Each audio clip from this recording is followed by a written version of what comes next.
Ma la rivoluzione è possibile, il cloud computing ci consentirebbe di mettere in linea la conoscenza e quindi i servizi dei comuni, della sanità territoriale, ospedali, regione ed altre banche dati nazionali. Questo significherebbe burocrazia quasi zero, significherebbe condividere e controllare in maniera interattiva da parte dei cittadini quello che fa la pubblica amministrazione.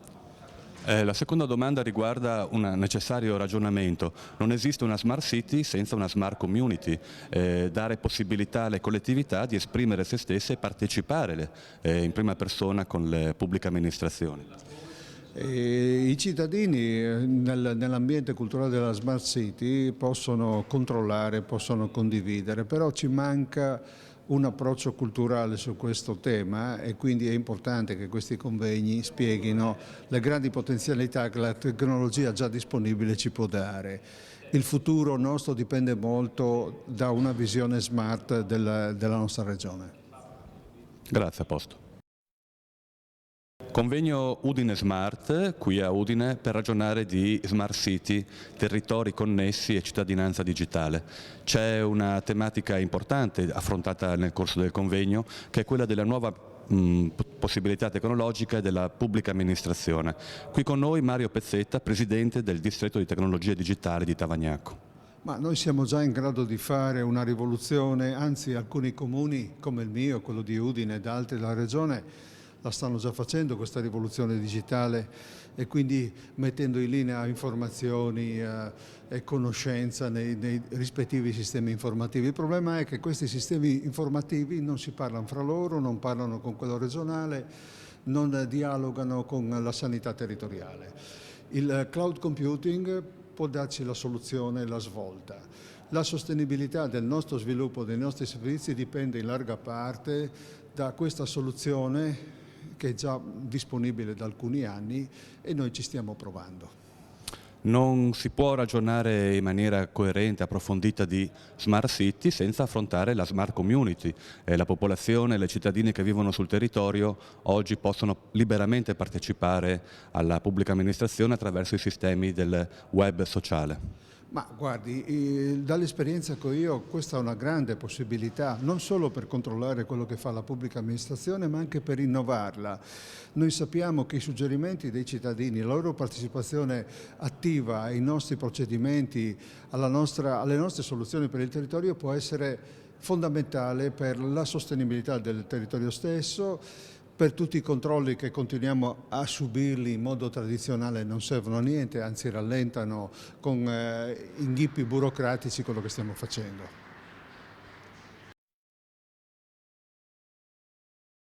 Udine Smart, convegno qui a Udine, dicembre 2012, una presentazione, una prima nazionale, un Open Udine, ovvero un servizio offerto alla cittadinanza per tenere monitorate e controllare le attività degli amministratori pubblici rispetto al loro fare in giunta e in consiglio comunale in particolare. Qui con noi Vittorio Alvino, presidente di Open Polis, ci racconterà qualcosa riguardo a questa importante iniziativa.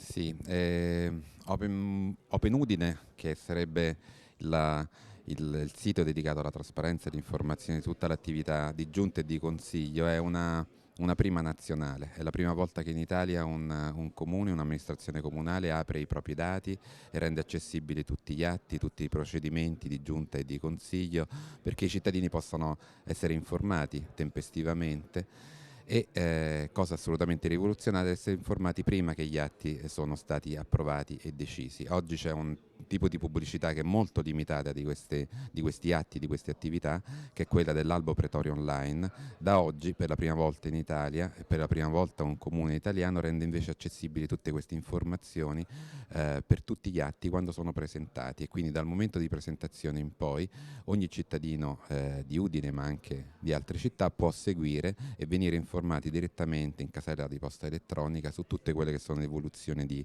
un atto, dal momento in cui è presentato, discusso fino alla sua votazione e approvazione finale. Tutti i cittadini possono dire se sono favorevoli o contrari, se hanno dei commenti da fare, delle altre soluzioni alternative da proporre.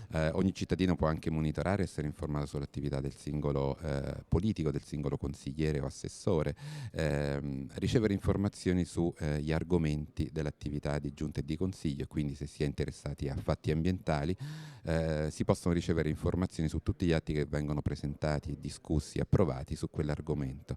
Diciamo che da oggi in poi l'informazione sull'attività di giunta e di consiglio di un comune sono fatti all'ordine del giorno, molto più semplificati, e da questo momento in poi la partecipazione all'attività di giunta e di consiglio diventa possibile. Dipende da quanta comunicazione gli organi locali riescono a fare su questo, dipenderà da quanta partecipazione c'è, ma oggi tutto questo sarà, come dire, possibile e può cominciare una relazione differente tra amministratori, tra cittadini ed eletti.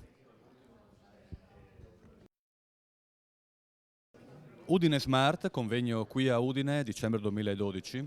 La tematica più dibattuta forse in questi giorni è stata la relazione tra le nuove tecnologie e la pubblica amministrazione. Qui in particolare oggi con Riccardo Luna, già direttore di Wired, importante l'attività con Wikitalia, a cui chiediamo una definizione di una frase molto simpatica, molto pertinente, che è democrazia aumentata. Cosa può significare oggi concretamente per i cittadini e per le pubbliche amministrazioni?